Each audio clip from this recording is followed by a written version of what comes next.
Hey there team, Coach Alexa here. So I'm continuing the conversation about walking and whether you might, if you might want to, you don't have to, but if you might want to, speed up the pace of your walking.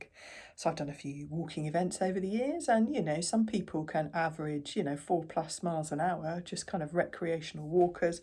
Race walkers are going at the sort of pace that a lot of runners would not be able to cover over a marathon distance. So, you can walk at really quite impressive speeds.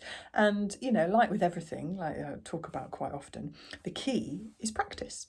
Just, kind of building things up and doing things regularly. Our bodies are great at adapting to what we ask them to do regularly. So how do you do that with walking? So, brisk walking, get a real proper kind of, arm drive, arm swing going with your walking, and really trying to accelerate is something that you can build into walks. Now, some of us do it naturally, if we're running a bit late for a train or a bus, or there's you know that the crossing's about to change and you don't want to have to wait on the side of the road, really kind of getting that brisk walk on. And we can scatter that into walks. So almost like a sort of speed play style in running terminology, where you're just putting a little bit of a brisk walk in. It might be to the next tree or driveway or lamppost. It might be for a certain amount of time or distance or, building things up, just having a bit of a play with it.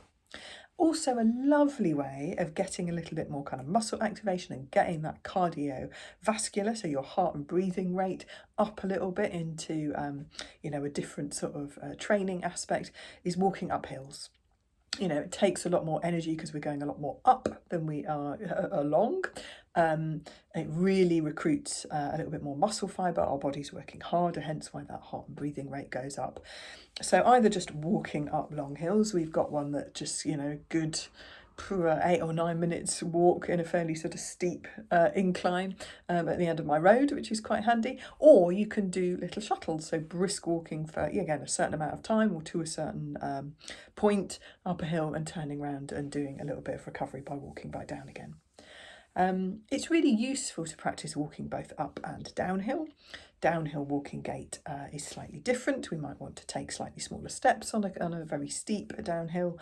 And again, it's something that our bodies get used to with practice.